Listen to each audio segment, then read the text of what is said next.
I'm going to shed a light to provide some insight to see why, or explain why, the conservative, Pierre Poilievre conservative influencers, the supply and demand free market theory is flawed.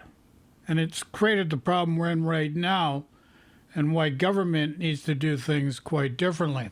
So we're going to go to the main screen here. I have a couple gentlemen Blender News.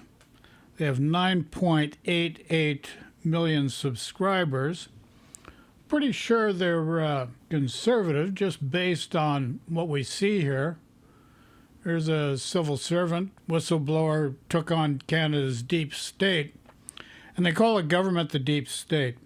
And we've seen what Doge did to the deep state in the U.S. They just friggin' massacred it. And really, government was just good people, just looking out for the interests of serving the general public of the people and looking out for their best interests. But they get this idea it's the deep state. But it's how you create these conspiracy theories, and that's where we want to come from. So now we're going to move to their one of their latest videos here. Canada's demographic shift, economic collapse, and evil elites. Blender Report, episode 138. And then we're going to pivot to 2355 because one of the comments here, and it just provides contrast to make a point here. 2555, this debate, which is very important, is an example of the societal cognitive dissonance. In the mind of Canadians, we are capitalists. In the setup of the system, we are traditional socialists. Societal comfort versus the nuts and bolts. Great job, guys. Thanks for willingly arguing in front of the public. One of your best episodes. But here's the thing. If you go back to the Bolshevik Revolution of Russia, they thought they were going from an imperial capitalist society to a socialist society and communist society. And then after they murdered all the Tsar and their family, they found out they had to go back to an imperialistic capitalist society, the way they looked at it. And that was the modern day USSR. And this was during the period of time the Bolshevik Revolution was based a lot on Marxist theory. Lenin and Trotsky and Stalin were all pivotal figures in that moment in time. So one of the things that they mentioned during that Bolshevik Revolution was the bourgeoisie. So the bourgeoisie is the middle class. And so what they were doing, they had to wipe out the bourgeoisie class, which is the middle class, in order to maintain control over the people. And this is history. This is not, I'm not making this up. And now we're in a situation where we have the rentier class. So that's a class of people that are living on income from property or investments. And this is where the free market comes into play. A lot of the people have gained positions of wealth based on asset inflation versus asset creation. And this is why we've got such a divide between low income and the top 1 in 10%. You got to understand the top 1 in 10% in the United States actually consume, they're 50% of all the consumers' spending in the United States is the top 1 in 10%, believe it or not. And they comprise approximately 63% of the whole total population as far as overall GDP. So we're going to go back to these gentlemen's latest video, just to let you know where I'm coming from, where they're coming from, and then I'll explain where I'm coming from. Hey everybody, welcome to the Blender Report, where news meets rational thinking. I'm your host, Jonathan Harvey. This is your co-host. So one of the key things you have to focus on right now is he mentioned rational thinking. So rational thinking is a perception based on a belief system, but it'll just, the true meaning is just it's a perception on a belief. So I added the belief system. Liam DeBoer. Liam, what are we talking about today? We are talking about over 40% of Canadian births in 2024 coming from foreign-born mothers, in the country quietly changing. Liberals replacing the independent PBO weeks after he exposed shocking and unsustainable deficits. And human safaris, with Italy investigating a claim that tourists paid to go to Bosnia to kill civilians. All right, let's get started. All right, first off, we've got over 40% of Canadian births in 2024 came from foreign-born mothers, and the country is quietly changing. New data from Statistics Canada finds that more than 40% of babies born in 2024 had mothers born abroad, nearly double the share from a generation ago. In major cities, we're seeing demographics shift in real time. Brampton is 59% foreign-born, Mississauga 57%, Toronto 51.9%, Surrey 50.8%, and Vancouver 48.8%. These are not fringe places, they are pillars of the country's economic life. At this scale, the debate is no longer about goodwill or values, it's about math. When newcomers make up half a city, they shape the norms, the culture, and the politics. In Brampton, South Asians account for 52.4% of the population, yet hold all 5 federal seats. Numbers decide the outcome. Other nations treat their diaspora as... Need to unmute. In Brampton, they've got 5 federal seats. 4 were Liberal and 1 was Conservative. Strategic assets. Canada pretends the question is kindness, but once the numbers shift, so does the country itself. So, is assimilation possible when newcomers form the majority in key cities? No. So here's the key element, assimilation.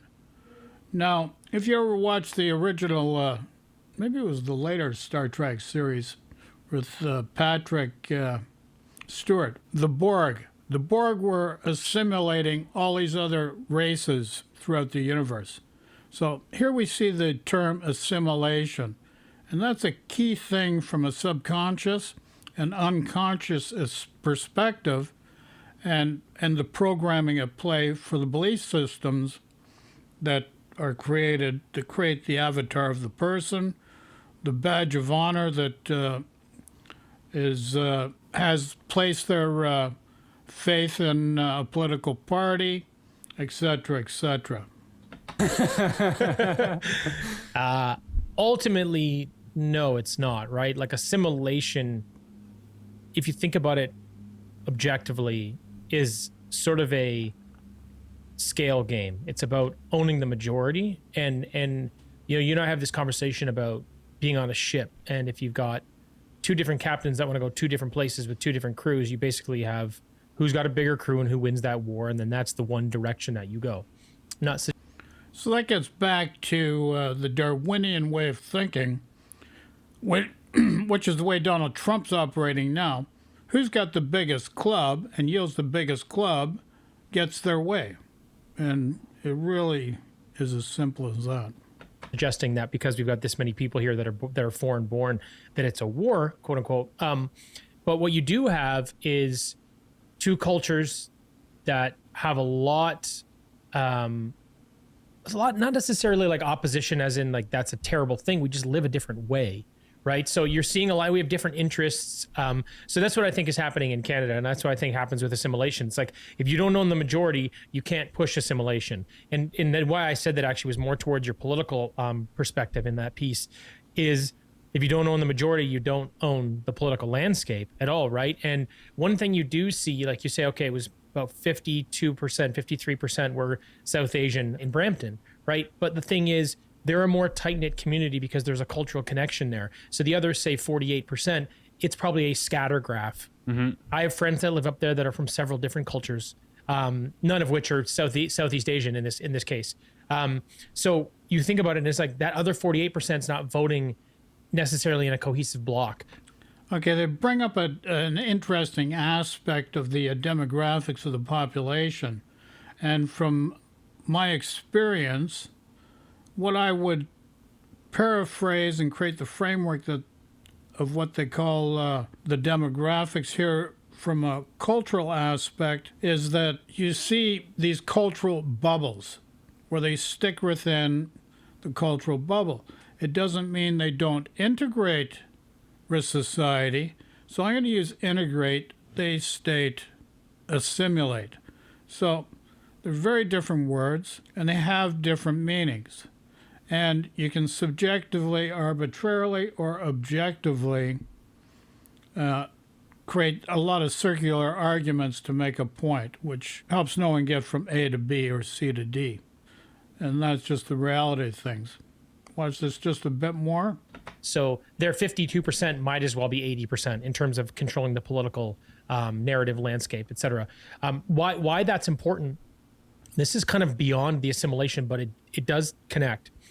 Why that's important is you look at places like Brampton. I'm surprised how high it was in Mississauga. You look at Brampton, Mississauga, Toronto, Surrey. You look at these major cities, these major hubs, and these are key cities for federal, provincial ridings. Like they're very, very important. Even the mayoral race in Mississauga was very important. I was in that conversation for a little while, and Trudeau was backing Bonnie Crombie. So it's a very important riding to just maintain whatever political wind they need from that arena, whatever they need. Like they take that very seriously. So when you look at those cities, so I'm going to provide a little bit of a contrast here. He mentions Crombie and Trudeau of the Liberal Party, and I'm going to bring something current where during this past election, Pierre Poilievre with Doug Ford. Now, Doug Ford, his father was part of the old Conservative government, the original Conservative government, whereas Poilievre came from roots in the Wild Rose Reform Party into the Conservative Party. And how the Conservative Party got hijacked was when, after Brian Mulroney, the party got decimated. Peter MacKay became leader of the party, and he sold out to an amalgamation with the Reform Party that allowed Stephen Harper to become leader, and Peter MacKay would get a secondary position. Albeit to no one's forecast at that time, later Stephen Harper would torpedo Peter MacKay, but to this day, Peter MacKay wears the Conservative Party as a badge of honor on his left shoulder. And we've seen that in the United States with Trump, the Republican Party, John Bolton, and various other people. and go, okay, we're very likely to lose the cultural assimilation, and now we're very likely to start losing the political foothold. And why that matters when you're in these key cities is eventually you start losing the larger footprint of your political stance, essentially. So you look at what's happening in and this is what he's really talking about, is trying to maintain control. And this is why you've had in the United States the Republican Party, which is another basically conservative. They've morphed into a reform party like Canada's conservative. That's what the MAGA movement is. So it's not the real Conservative Party or real Republican Party anymore. They're a hybrid of a Reform Party and a MAGA Party. And this is where we're at right now in the present. And so the Republican Party under Mitch McConnell, he was brilliant at doing it, was to be able to gerrymander so that they could redistrict areas to their advantage. So it created a situation where Republicans and MAGA are, even though they're a minority of people, they've got control of the majority. And this is the interesting thing, because if you look at Donald Trump's latest numbers of the 2024 election, he only got about 24% of the vote. But he has majority control of his will and his party's will on the whole of the United States of America. Essentially, if you want to win at the federal level, it seems pretty clear to me that you need the vote of all these foreign-born people that are coming in that have only been here not even a generation, right? Like that's kind of what's happening. So not only do you lose assimilation, not only do you lose... See, and this is the fear of the Republicans because of immigration in the states, and why they felt the Democrats might take over because of immigration.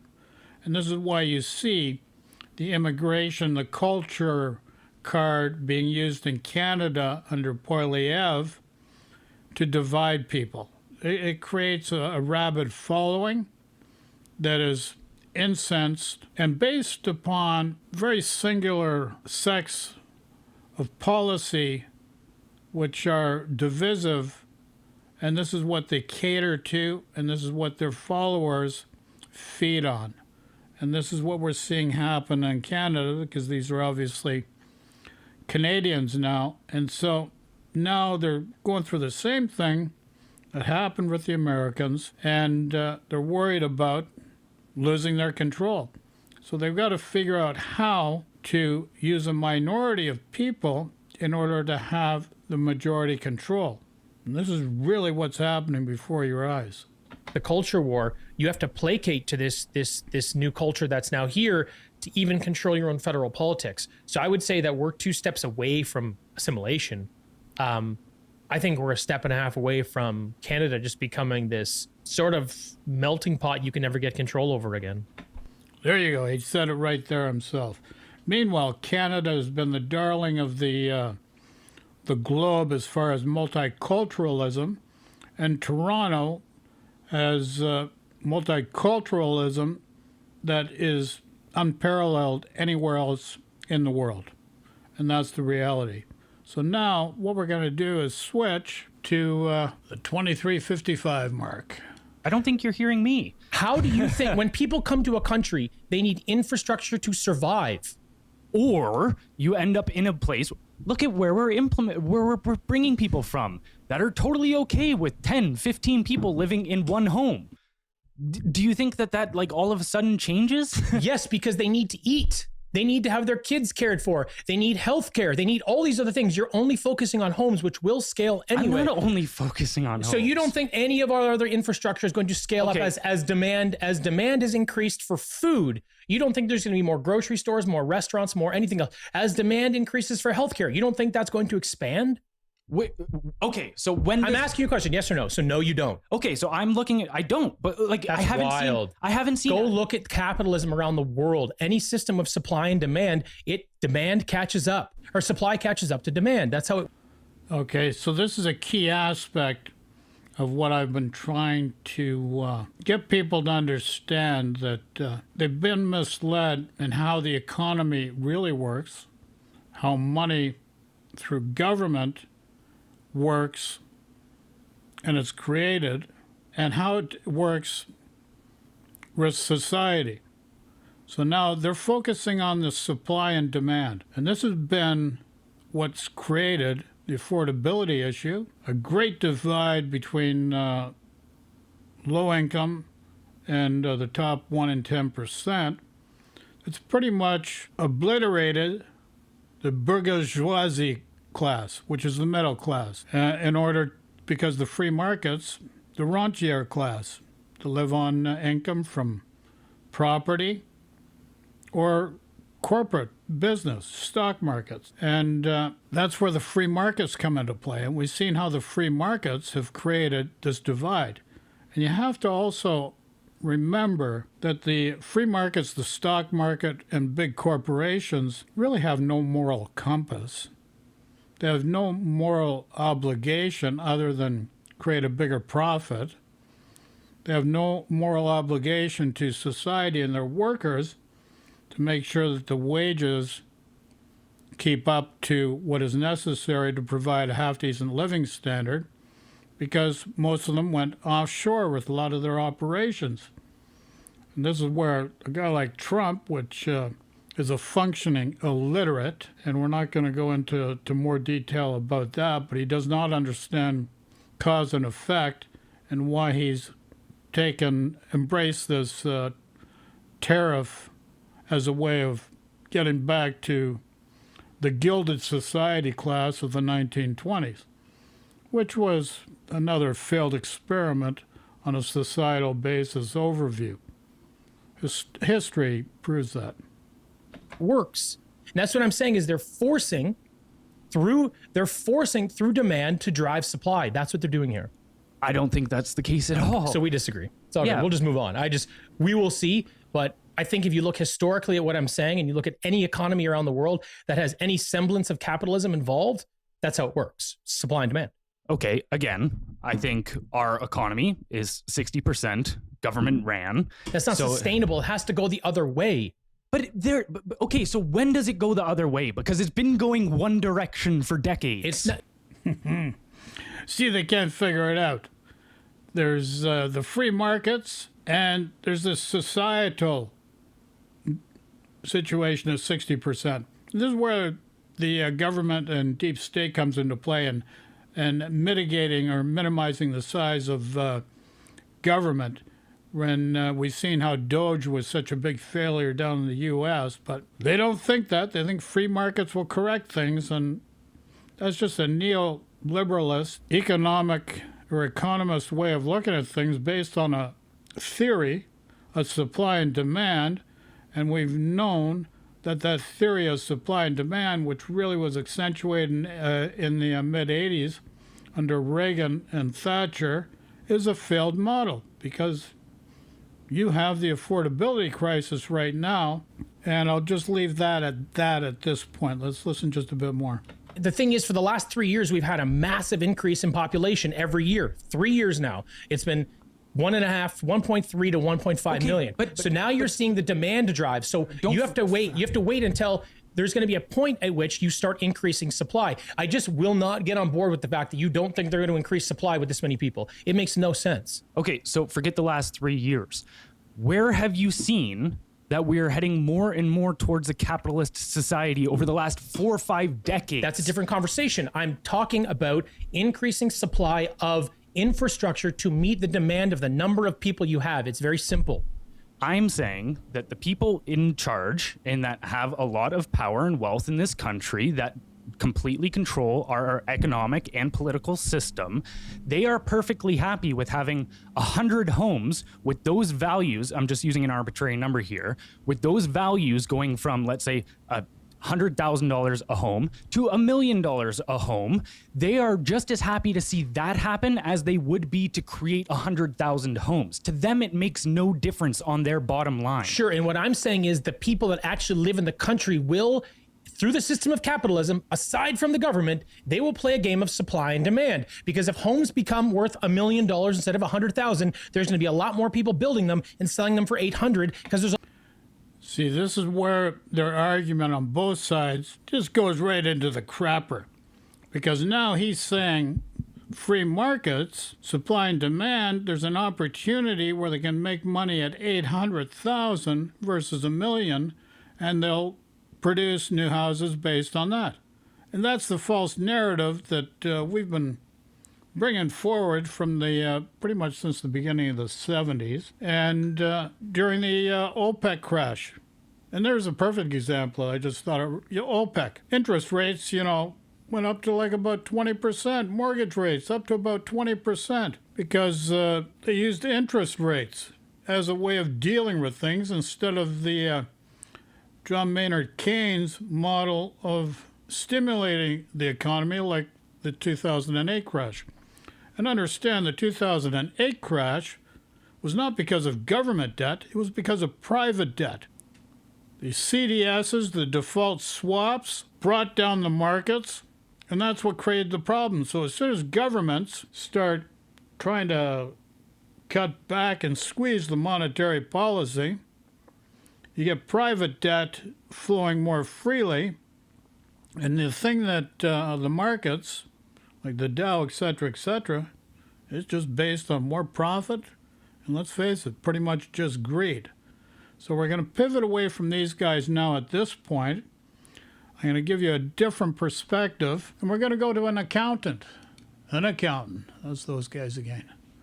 Mr. Richard J. Murphy. So he's from the UK. Between Richard and another guy I know, Stephen Keane, It's an Australian economist. A lot of us share the same lateral way of thinking that, the whole system's been flawed for a long, long time, and it can be really remodeled and recreated in a different way that really benefits society, not this monetarist approach, which has created this failed society of affordability, and all people are doing is just pitting themselves one against another, just arguing back and forth in a state of judgment, instead of flowing into understanding and creating a framework that serves everybody and leaves nobody behind. And I'm going to say this again, it's really as simple as that, and I'll let Richard explain some of it here now.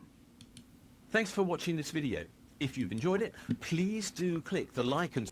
Yikes, let's get him back to the start. I want to start this video by making something really clear.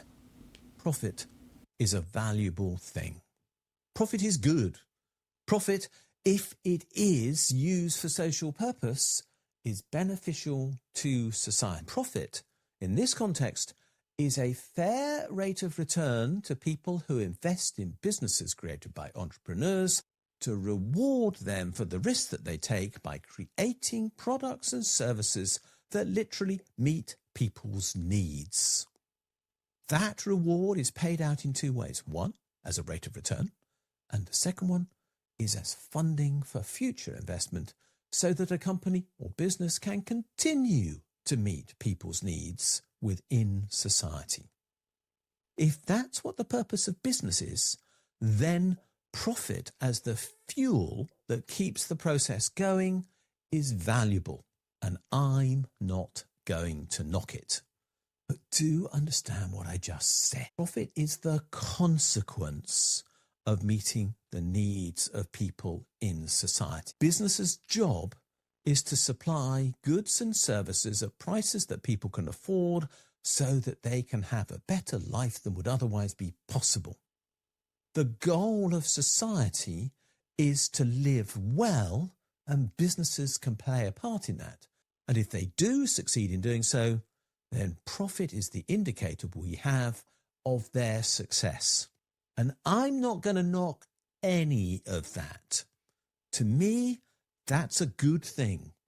Businesses who coexist with government to achieve those goals are fundamental to the way in which we organise our society, and I've never suggested anything else. But, and this is a massive but, that isn't the way in which most big businesses are now organised in our society. In fact, nothing could be further from the truth. If you look at what most big businesses are now obsessed by, it is how they can extract money from people rather than how they can make things. If you attended, as a fly on the wall, a board meeting of most of our biggest companies, they won't be discussing product innovation. They won't be discussing whether or not what they're doing at present is meeting social need. They won't be considering the interests of the consumer or society.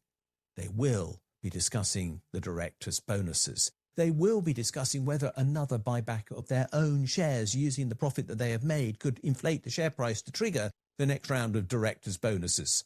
They could be discussing how finance could be used to increase the rates of return reported in their accounts by selling this bit, adding that bit, borrowing here, reducing the price of borrowing there, whatever it might be.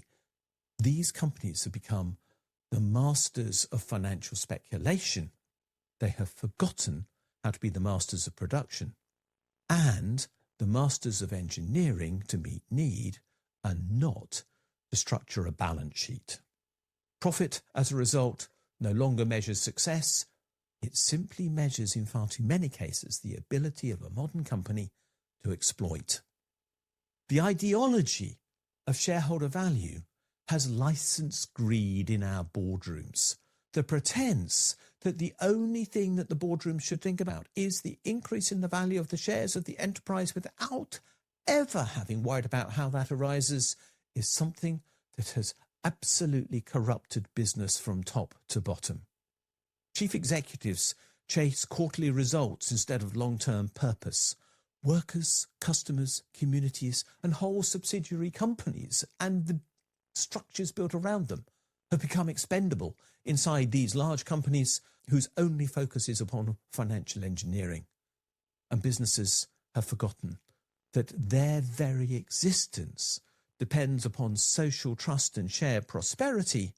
And it was that belief that they could deliver that which did in the first place give them the structure of limited liability companies that lets them operate as they do.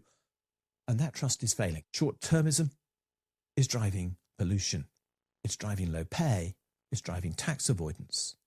Private gains now depend upon public losses. And state infrastructure is treated by these companies as if it is a free good and not a shared foundation.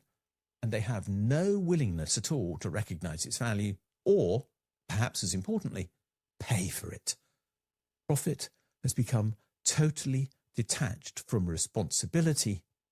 The social cost of profit isn't being counted, but that social cost is now rising because profit is no indication of value. All of this is wrong. True enterprise serves society before shareholders. I know this from my own experience. When I ran a firm of accountants, we put the client first. And the more we put the client first, the more profitable we were because we made our clients happy and therefore they were willing to pay us. Accountability, participation, and responsibility were all key to that success. Everybody understood what we were trying to do from top to bottom in the organisation. Everybody played their part. And fair pay and safe work and sustainability are not costs in this context. They are about continuity and they should be at the core of a sustainable business. Business must once again be a partner in the public good, and I believe it can be. And governments must encourage this, but they've also forgotten how to do so because they, like the business community, have been taken over by the neoliberal dogma which believes markets good, government bad, profit as high as possible, taxes as low as possible, and let's not care about the consequences. The truth is, none of that works. The fact is that regulation and taxation must now reward productive investment and not speculation, but we've got that wrong. The fact is that government should be controlling monopoly power and secrecy jurisdictions, but it isn't. And public procurement, the government's own spending power as the biggest single consumer there is within our society, should be used to drive ethical standards throughout supply chains. But at present, price is the sole determinant of who gets a contract. Civilised markets depend upon civic values, but our government isn't reflecting that fact. So, we need a new understanding of profit, that which I outlined at the start of this video, understanding that profit should be evidence of good stewardship and not a substitute for it. There's nothing wrong with making money. I reiterate that point. But how it's made does matter. Extraction must give way to creation of value if capitalism is to survive. Profit that destroys trust is the most expensive kind of all and is why capitalism is in such deep trouble at present. When profit becomes the purpose, society becomes the cost, and business must rediscover that not only is that wrong, but business must have moral foundations. Markets depend upon morality as much as on mathematics. They can't survive without doing fair, honest bargains with their customers, their employees and society. When enterprise learns again that serving the public good is the basis for its prosperity and our prosperity, then we can restore the faith in a new form of capitalism for social purpose. But at present, we are a horribly long way from that. What do you think? Do you think business has lost its way? Do you think that it's time that business rediscovered its social purpose? Do you think that you, as a consumer, should be the centre of the concern of a company, and that if they meet your need, you would reward them? Or do you think businesses should only be interested in making profit, whatever the cost? Let us know. There's a poll down below. Thanks for watching this video. So there you go. Thank you, Mr. Murphy. So it just reinforces my point of pretty much every video I've made. The people do not understand how money works how money is created. They have this neoliberalism way of thinking, and we've seen it just in the videos to provide a contrast here. You've seen both sides here. And deficits are an investment in a country and in their people. So when you balance the budgets, you create a situation, and I'll tell you, and I'll explain it. Calvin Coolidge, also Bill Clinton, both of them did a surplus.